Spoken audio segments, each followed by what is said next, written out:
Punjab BJP के उपाध्यक्ष सुषमा शर्मा ने नारी शक्ति वंदन अधिनियम को लेकर विपक्षी दलों पर जोरदार हमला बोला। उन्होंने कांग्रेस और टीएमसी को निशाने पर लेते हुए कहा कि जिस तरह संसद में इस ऐतिहासिक बिल का विरोध किया गया, देश की महिलाएं उसे कभी नहीं भूलेंगी। शर्मा ने साथ ही चेतावनी देते हुए कहा कि समय आने पर नारी शक्ति इस अपमान का करारा जवाब देगी। इसी के साथ उन्होंने मुख्यमंत्री भगवंत मान के विदेश दौरे पर भी सवाल उठाए हैं। उन्होंने कहा कि पंजाब गंभीर संकटों से जूझ रहा है और मुख्यमंत्री बार उनका बाहर जा रहे हैं और जनता के साथ धोखा कर रहे हैं।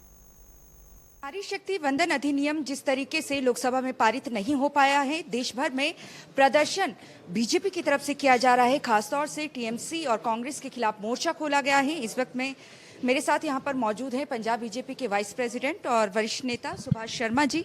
सर, जिस तरीके से पहले चरण का आज चुनाव चल रहा है, वोटिंग हो रही है, अगर हम खासतौर से पश्चिम बंगाल की बात करें, कांग्रेस की तरफ से जो भी रैलियां थी वो नहीं की गई।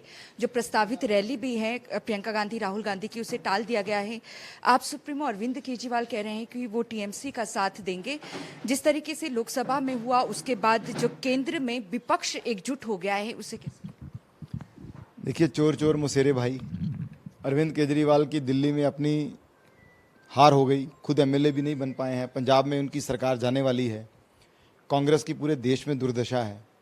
तो इन सबको मिला करके क्यों लगता है कि ममता बनर्जी को ये कुछ सपोर्ट कर लेंगे? पश्चिम बंगाल में भी ममता बनर्जी बुरी तरह से हार रही हैं।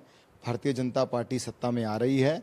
बंगाल के लोगों ने तय कर लिया है कि उनको ये जो 15 साल का माफिया राज है, जो कुशासन है ममता बनर्जी का, इससे मुक्त होना है। नारी शक्ति वंदन अधिनियम जब लोकसभा में लाया जाना था, उससे पहले खासतौर से चर्चा पंजाब की जा रही थी। परिसीमन लाया जाता तो खासतौर से असर जो है पंजाब में पड़ता, ये मुख्यमंत्री पंजाब का भी कहना है। जो परिसीमन की वजह से बिल अटका, उसको लेकर क्या कहेंगे? क्योंकि कहा जा रहा है कि कहीं ना कहीं प्रधानमंत्री खुद छलावा कर रहे हैं। देश के जो हमारी विपक्षी पार्टियां हैं, देश की महिलाओं के साथ उन्होंने जो अन्याय किया है, उसको देश की महिला शक्ति देख रही है और आने वाले चुनावों में उसका उत्तर भी मिलेगा। प्रधानमंत्री जी ने बार बार ये बात सदन में भी कही, सदन के बाहर भी कही कि परिसीमन में किसी भी प्रांत के साथ कोई अन्याय नहीं होगा, किसी की रिप्रेजेंटेशन कम नहीं होगी। परिसीमन का ऑब्जेक्टिव तो ये है कि क्योंकि देश की आबादी बढ़ गई है पिछले 25 सालों में, तो अब लोकसभा की सीटें बढ़नी ही चाहिए और बढ़ी हुई लोकसभा सीटों में हम अपनी बहनों को प्रतिनिधित्व भी देना चाहते हैं।